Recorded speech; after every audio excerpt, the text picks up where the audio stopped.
Now that we kind of have a handle on the identifying characteristics of parabolas, we're going to look at how to graph them.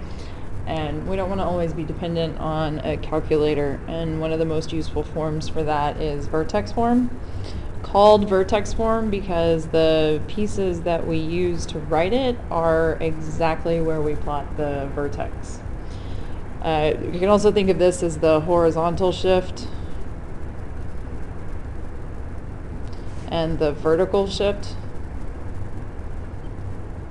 But important to remember is that once we do those things, if we move the parent function around, we're always kind of grabbing it by the vertex to move it over and up or down, whatever we're going to do. And the resulting new location of the vertex is always going to be at where x equals h and k. Important to note too, the minus in the formula, the subtraction, means that when we pull h out, I need the positive version of it. So we've got to pay close attention to the signs when we're moving around. K is positive in our formula, and I need the positive k, so that is always going to stay the same. It's just a direct copy, but we do have to be careful about the sign here. This a value out front it controls vertical stretch, and it could also result in a reflection. So this a, because it's multiplied by what's going on here, that actually changes the speed that the parabola increases or decreases the steepness of the sides. If we consider the parent y equals x squared, when we get ready to graph that, we know that the vertex sits at 0, 0, and we're going to plot 0, 0. And then remember to sketch the axis of symmetry so we can use that feature later. And then from the other day, when x is 1, 1 squared is 1, so y is 1. So we're going to go over 1 and up 1. When x is 2, 2 squared is 4. So from 0, 0, over 1, 2, up 1, 2, 3, 4. And then we can just reflect these two other points that we plotted across our line of symmetry to draw our parabola. And this is going to be the basis for graphing as we move forward. So if we look on the inside, this first example, we want to graph the function 3 times x plus 2 squared minus 4. So here's my h. The formula came with a minus, but this is plus, which means that 2 was negative, and k is negative 4. So my vertex is at negative 2, negative 4. So we go plot that. Okay. And then we'll sketch the axis of symmetry through there so we can use it after we have some points plotted. And then we'll go back to our parent table where we had 0, 0, 1, 1, and 2, 4. Because this a value is multiplying, it's changing the way the output changes. We're going to multiply by a here. And 0 times 3 is 0, 1 times 3 is 3, 4 times 3 is 12. So these are the points we're going to plot. I'm going to treat my vertex as my new, it's kind of my fake 0. And then from there, I'm going to go over 1 and up 3. Over 1, 1, 2, 3. And then over 2 and up 12.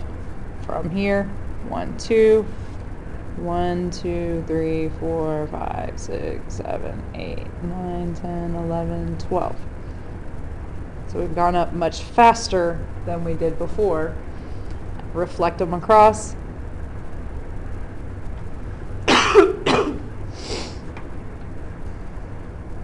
And we've got our new parabola. So my sides are a lot steeper than they were with the parent because of that 3 right there.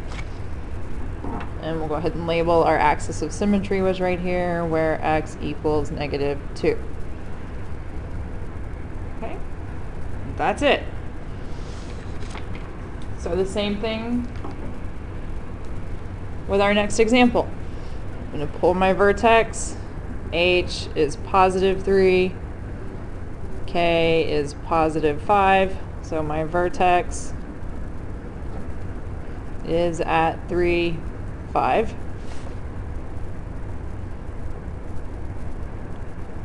Plot it. And sketch our axis of symmetry, just so it's easy to use later.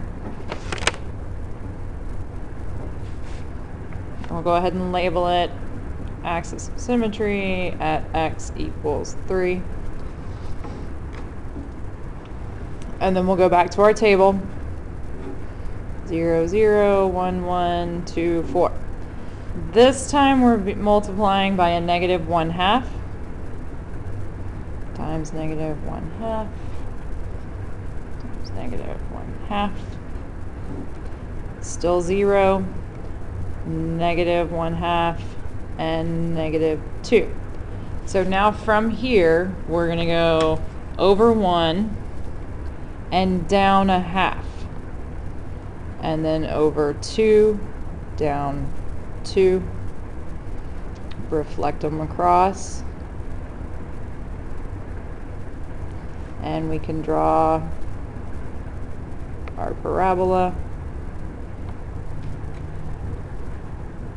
without even having to pick up a calculator. Okay. So the same holds true. I can write a new equation using vertex form given an extra point. Okay. So we start with y equals a times x minus h squared plus k. My vertex, there's h and k, so I'm going to rewrite y equals a times x minus. When I plug in that h squared plus k is -3. So we're going to use what we have. Y equals a times x minus 1 squared plus a negative. We'll just write -3. And the point we're given, we're going to substitute in for x and y. So my y value is 15 equals a times -2 minus 1 squared minus 3. 15 equals a times -3 squared minus 3. I'm going to go ahead and move the 3 over. 18 equals -3 squared is 9, so a times 9.